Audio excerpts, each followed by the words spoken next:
الا ابلیس، سوائے ابلیس کے، ابا، اس نے انکار کیا، ابا کیا، واستکبر، استکبار کیا، گھمنڈ کیا، تکبر کیا، وکانا من الکافرین، کانا کے دونوں مفہوم ہو سکتے ہیں، کانا ناقصہ اور کانا تامہ، یہ بھی کہ ہو گیا کافروں میں سے اپنے اس فعل کی وجہ سے، اپنی اس نافرمانی کی وجہ سے وہ کافروں میں سے ہو گیا، اور یہ بھی ہو سکتا ہے کہ وہ تھا ہی کافر، اس کے اندر وہ شیطنت چھپی ہوئی تھی، صرف اس آزمائش کے ذریعے سے اس کا ظہور ہو گیا۔ ظاہر بات ہے کہ جو بھی کچھ انسان کے اندر ہوتا ہے اللہ تعالیٰ سے تو مخفی نہیں ہے، اللہ کے علم میں ہے، البتہ یہ کہ اللہ تعالیٰ ظاہر کر دیتا ہے۔ وَلَيَعْلَمَنَّ اللَّهُ الَّذِينَ آمَنُوا وَلَيَعْلَمَنَّ الْمُنَافِقِينَ، اللہ تعالیٰ ظاہر کر دے گا اس کو کہ کون منافق ہے، کون صاحب ایمان ہے، تو اللہ تعالیٰ کے علم میں تو ہے لیکن اللہ ظاہر کر دیتا۔ اسی طریقے سے اس ابلیس کی وہ شیطنت جو ہے، جو اس کے اندر چھپی ہوئی، جو اس کا تکبر اور استکبار اور گھمنڈ اور اس کا جو شر تھا، وہ ظاہر ہو گیا۔ یہ دونوں اس کے مفہوم ہو سکتے ہیں۔ اس کے ضمن میں جیسا کہ میں کل عرض کر چکا ہوں کہ ملائکہ، پھر یہ ابلیس کے بارے میں اشکال ہو جاتا ہے اس آیت اور تقریباً 5 اور مقامات پر اسی انداز میں جو یہ مضمون آیا ہے کہ ہم نے فرشتوں کو حکم دیا، سب فرشتوں نے سجدہ کیا سوائے ابلیس کے، تو اشتباہ ہو جاتا ہے کہ شاید ابلیس بھی فرشتوں میں سے تھا، لیکن یہ کہ قرآن حکیم میں یہ اس کی وضاحت کر دی گئی سورہ کہف میں، کانا من الجن ففسق عن امر،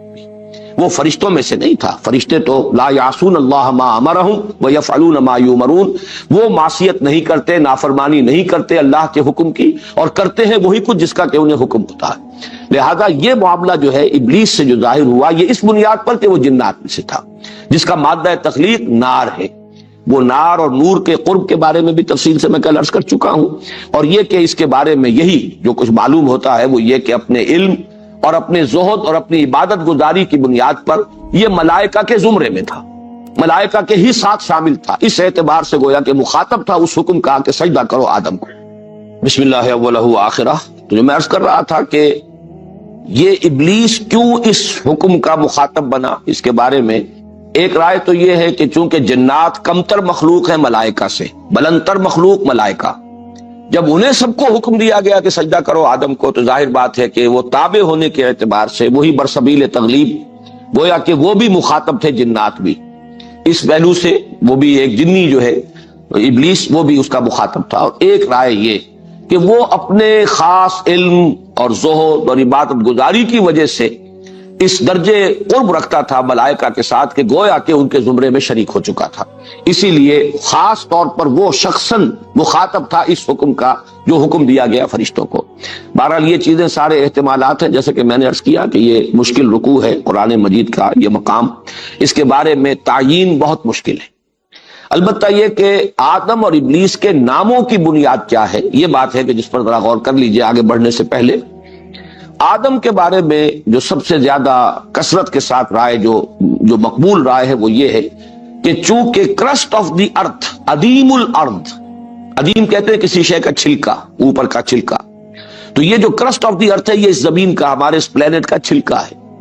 چونکہ اس سے اس کی پیدائش ہوئی ہے زمین سے، اس لیے آدم کہے گئے کہ عدیم الارض جو ہے اس سے ان کا وہ اس کا مادہ تخلیق ہے۔ باقی ایک یہ بھی کہا گیا ہے کہ ان کا رنگ جو ہے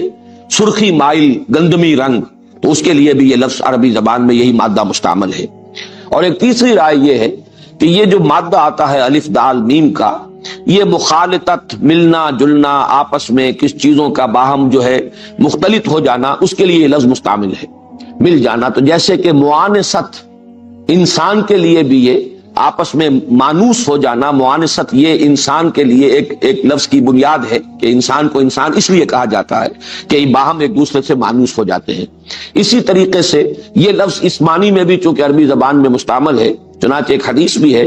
کہ ایک صحابی نے کہیں تذکرہ کیا کہ میرا فلاں جگہ رشتہ ہوا ہے، میں وہاں شادی کر رہا ہوں، تو آپ نے فرمایا لو نظرت الیہا فانہ احری ان یؤدم بینکما، کیا اچھا ہوتا کہ تم ایک نظر اسے دیکھ لیتے، اس لیے کہ اس سے زیادہ توقع ہے کہ تمہارے مابین موافقت جو ہے اور محبت پیدا ہو جائے اور تم آپس میں زیادہ گھل مل سکو، اس معنی میں یہ لفظ مستعمل ہوا یؤدم بینکما۔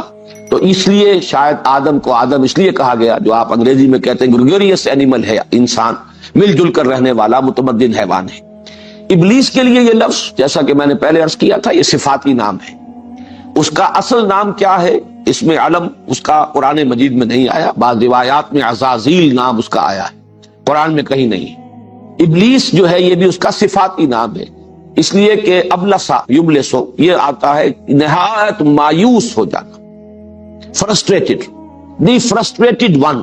وہ کہ جو مایوس ہو جائے، جس کو کوئی امید نہ رہے۔ اب چونکہ اس سے وہ فعل جو ہے وہ سرزد ہوا، اللہ تعالیٰ کی اس نے حکم کی سرتابی کی، اور اللہ تعالیٰ نے پھر اس مقام پر تو نہیں ہے، بقیہ مقامات پر ہے کہ فخرج منہا فإنک مذموما مدحورا، کہیں فرمایا گیا فخرج منہا فإنک رجیم۔ اب وہ رانگہ درگاہ ہوا اس حکم عدولی کی وجہ سے، اور اب اسے خیر کی اپنے بارے میں تو توقع نہیں۔ اب جو بھی کچھ اس نے اللہ تعالیٰ سے بعد میں مہلت مانگی، جس کا یہاں پر ذکر نہیں ہے، لیکن یہ کہ سورہ صاد میں بھی ہے کہ جب اسے اللہ تعالیٰ کی طرف سے یہ حکم دیا گیا، اس کے مردود ہونے کا اعلان کیا گیا، تو پھر اس نے کہا کہ قال رب فانظرنی الی یوم یبعثون قال فانک من المنظرین الی یوم الوقت المعلوم۔ یہ تین آیات جو کہ سورہ ہجر میں بھی آئی ہیں، یہ دو مقامات پر کہ اس نے مہلت طلب کی کہ پروردگار